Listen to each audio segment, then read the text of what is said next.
अगर मैं accounts, finance या टैक्सेशन में करियर बिल्ड करना चाहता हूँ, तो एक क्वेश्चन मेरे माइंड में ज़रूर होगा, वो ये कि 10, 15, 20 साल बाद मैं अपने आप को कहाँ देख रहा हूँ?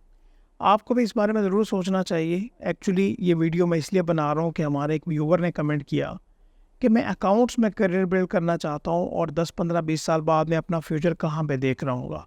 तो इसी को लेके 3 फैक्टर्स, मोस्ट इम्पोर्टेंट फैक्टर्स मैं आपके साथ शेयर करूँगा कि अगर हम बिज़नेस की बात करें, चाहे वो मैन्युफैक्चरिंग कंसर्न है, सर्विसेज बिज़नेस है, प्रेज़ेंट हो या फ्यूचर हो, अकाउंट्स, फाइनेंस या टैक्सेशन के बगैर तो वो बिज़नेस ऑपरेट नहीं कर सकता। हाँ, काम करने के जो तरीक़ाकार हैं, नॉर्म्स हैं, वो डिफरेंट हो जाएँगे। तो यहाँ पे हमारा जो पहला फैक्टर और मोस्ट इम्पोर्टेंट फैक्टर आता है, वो टेक्नोलॉजी को लेके।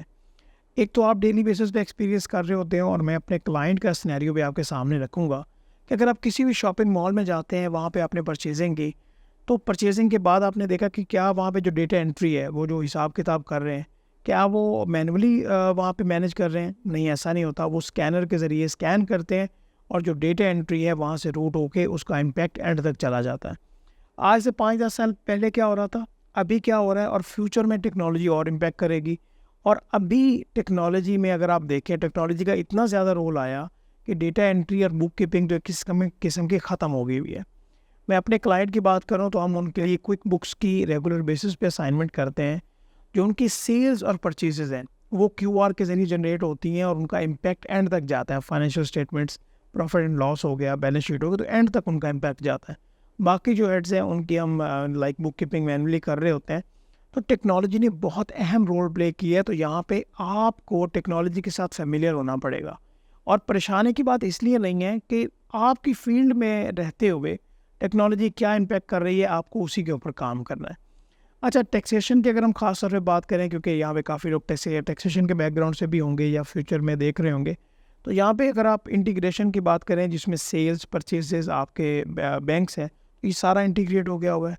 टेक्नोलॉजी का यहाँ पे भी रोल आ गया, तो टेक्नोलॉजी के साथ आपको फ़ैमिलियर ज़रूर होना पड़ेगा। अगर नहीं होंगे तो आप मार्केट में कंपैरेटिव नहीं रहेंगे। जो दूसरा पॉइंट है वो है एक्सपर्टीज़ को लेके। अच्छा, एक्सपर्टीज़ किस तरह से कि आज भी अगर हम लोगों से बात कर रहे होते हैं ना, अकाउंटेंट से, तो वो कहते हैं जी 2007 के एक्सेल पे हम काम कर रहे हैं, जी 2011-13 पे काम कर रहे हैं। मुझे ये बताएं कि एक्सेल जो है ना, वो पहला स्टेप है। अगर आपको एक्सेल नहीं आता तो आप अपने आप को अकाउंटेंट नहीं कहलवा सकते, क्योंकि बैक एंड पे सारी वर्किंग आपने एक्सेल पे मेंटेन करनी है। इसके अलावा दुनिया किस तरफ मूव कर रही है, अकाउंटिंग सॉफ्टवेयर से मूव कर रही है, ठीक है। इसके अलावा जो डेटा है उसके ऊपर काम हो रहा है, ना सिर्फ डेटा को सिर्फ देखना, उसको क्लीन करना, उससे एक नतीजा अखज़ करना, बल्कि उसको विजुअलाइज फॉर्म में लेके जाना जिससे नतीजा अखज़ हो सके और मैनेजेरियल लेवल तक उसको दिखाना, फाइनेंशियल मॉडलिंग करना। तो यहाँ पे आपको अपने फील्ड में रहते हुए, चाहे अकाउंट्स हो, फाइनेंस हो या टैक्सेशन हो, तो आपको रेलिवेंट जो अकाउंटिंग के सॉफ्टवेयर्स हैं, टैक्सेशन के सॉफ्टवेयर्स हैं, पेरोल के सॉफ्टवेयर्स हैं, उनके ऊपर आपको काम करने की ज़रूरत है। साथ आपको वो एक्सपर्टीज़ डेवलप करने की ज़रूरत है जो कि मार्केट में इन डिमांड है और फ्यूचर में आप और ज़्यादा देखेंगे।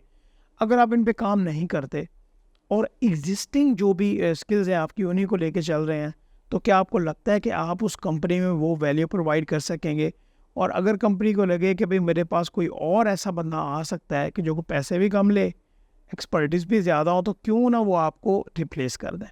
तो यहाँ पे आपको डेली बेसिस पे, वीकली बेसिस पे देखना पड़ेगा कि आप में क्या कमी है और आपको उनके ऊपर काम करना चाहिए। पहले तो आप ये मेक श्योर करें, पहले ये आइडेंटिफाई करें कि आप में कहाँ-कहाँ पे कमी है, फिर उसके ऊपर काम करना स्टार्ट करें। तीसरा पॉइंट बहुत इंपॉर्टेंट है और ये थोड़ा-सा इंटर रिलेटेड है। ये थोड़ा-सा न्यू कॉन्सेप्ट है और इसको कहते हैं जी कॉस्ट टू द कंपनी। 5-10 साल पहले ये कॉन्सेप्ट थोड़ा डिफरेंट था। लोग कहते थे जी 40-50 हज़ार किसी की सैलरी है, तो चलो वो अकाउंटेंट के तौर पे काम कर रहा है। बट आज ये देखा जाता है, और मैं एग्जांपल इस तरह से देना चाहूँगा कि अगर आपने भी कोई एक्सपेंडिचर करना हो, लाइक कोई लैपटॉप परचेज़ करना है, मोबाइल परचेज़ करना है, आप चंद पैसे उसके ऊपर लगा रहे हैं, 40-50 हज़ार या व्हाटएवर कोई भी अमाउंट है, तो आप पहले अच्छी तरह रिसर्च करते हैं कि भाई इसमें ये पर्टिकुलर फीचर होने चाहिए।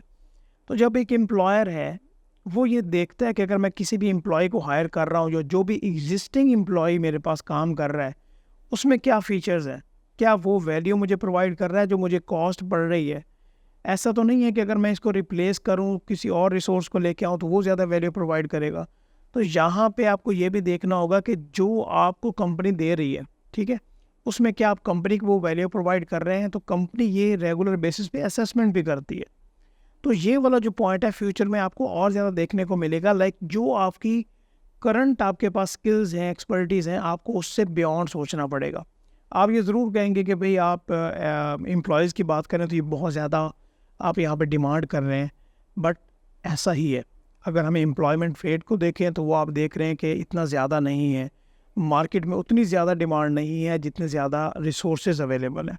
ठीक है, तो ये 3 फैक्टर्स हैं जिनकी बेसिस पे ये देख सकते हैं आप कि 10, 15, 20 साल बाद आपका फ्यूचर कहाँ पे होगा। टेक्नोलॉजी के साथ आपको फ़ेमिलियर होना पड़ेगा, एक्सपर्टीज़ आपको डेवलप करना पड़ेंगी, और आप कॉस्ट टू द कंपनी जो है वो आपको एफिशिएंट करना पड़ेगा, ताकि आप अपनी एग्जिस्टिंग जो आपके सिनेरियो है उससे बढ़ के कंपनी को वैल्यू प्रोवाइड कर सकें। तो ये वो 3 पॉइंट्स हैं जिनकी बेसिस पे आप देख सकते हैं कि आपका 10-15 साल बाद आप कहाँ पे खड़े हैं और आपका करियर किस साइड पे जाएगा। तो चैनल ज़रूर सब्सक्राइब कीजिएगा। इंशाल्लाह हम नेक्स्ट वीडियोज़ में मिलते रहेंगे। अल्लाह हाफ़िज़।